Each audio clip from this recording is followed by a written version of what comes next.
Bonjour à tous et bienvenue dans ce nouveau podcast de Tesla Magazine. Aujourd'hui, j'aimerais vous parler des ZFE puisque c'est un sujet d'actualité qui concerne de plus en plus de villes en France. On va les citer une à une. Il y a eu Paris, le Grand Paris, Lyon, Grenoble, Aix-Marseille, Montpellier, Nice, Rouen, Strasbourg, Toulon et Toulouse. La liste continue évidemment de s'étoffer. Et qu'est-ce que ça veut dire ces ZFE ? Tout le monde n'est pas au courant. Tout simplement, cela veut dire que les véhicules les plus polluants seront restreints dans leur circulation dans ces villes. Ça peut être des contraintes horaires, ça peut être une absence totale de certaines vignettes, puisque le principe de ZFE est bien entendu rattaché aux vignettes critères à poser sur les véhicules. Dans ces villes que je viens de citer, les véhicules qui disposent d'un critère supérieur à 3, donc 3, 4, 5, sont soumis à des restrictions de circulation. À côté de ces mesures qui sont restrictives, il y a bien sûr des mesures incitatives pour changer de véhicule. Ainsi, on parle de primes à la conversion, on parle de primes à l'acquisition de véhicules électriques, et c'est toute la politique qui a été choisie en parallèle de ces ZFE qui sont présents dans différents textes de loi et d'orientation. Des questions de réglementation tout simplement. Il y a des collectivités territoriales qui vont aller dans le sens d'une accélération plus rapide pour que la mise en place de ces ZFE soit la plus simple possible. Chaque mise en place est accompagnée d'une période pédagogique. Donc il n'y a pas de crainte à avoir, mais ces ZFE sont l'expression d'une volonté ferme de tenir une orientation européenne qui dit qu'à la fin 2035, il n'y aura plus de véhicules thermiques sur les routes, donc 0% d'émissions polluantes sera acceptée en Europe.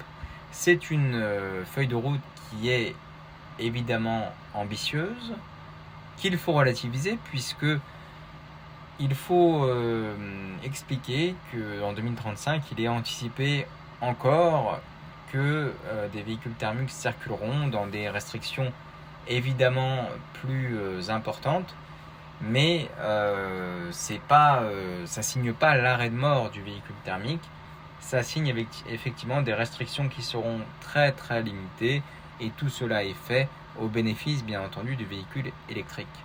Pour que les constructeurs s'adaptent, pour que nos centres-villes s'adaptent avec l'installation de bornes de recharge, pour que les particuliers pensent à installer des bornes de recharge chez eux, et que les sociétés pensent à abandonner le diesel, même si c'est confortable, que l'autonomie est on va dire sans commune mesure. Il faut de l'adoption massive du véhicule électrique pour que l'innovation s'empare du sujet aussi. C'est le principe de ZFE en soi, on peut le discuter, notamment sur le planning, mais dans la mesure où il y a des périodes qui seront dédiées à la compréhension du sujet, à l'adaptation de ces modes de fonctionnement, on ne peut pas dire que ce soit une mauvaise chose. Maintenant, il faut bien être d'accord sur le fait que ça va mettre un certain temps à ce que ce soit mis en place, principalement dans certaines villes de France qui sont plus attachées à leurs véhicules. Et il faut bien aussi prendre en compte que les aides risquent de se prolonger tant que l'adoption du véhicule électrique ne sera pas suffisante. Donc il faut évidemment, parallèlement à toutes les mesures, parler de ces ZFE, s'impliquer dans les discussions et bien entendu prévoir l'acquisition d'un véhicule plus propre. Puisque dans ces logiques de ZFE, le véhicule électrique n'est pas placé comme étant la solution ultime.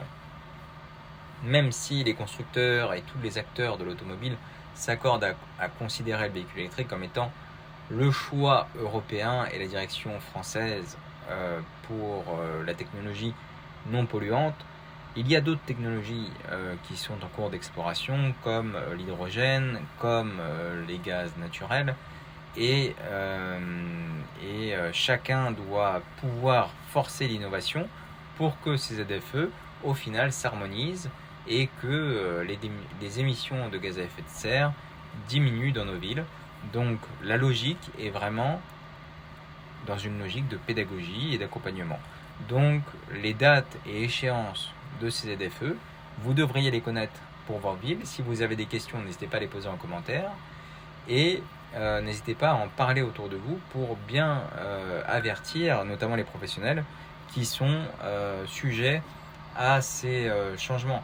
Est-ce qu'ils ont bien pris la mesure de ces évolutions et est-ce que vous êtes bien au fait de toutes ces évolutions? Vous aurez en commentaire tout un ensemble de fiches pédagogiques pour renforcer vos connaissances sur les ZFE et bien entendu vous pouvez toujours poser vos questions en commentaire.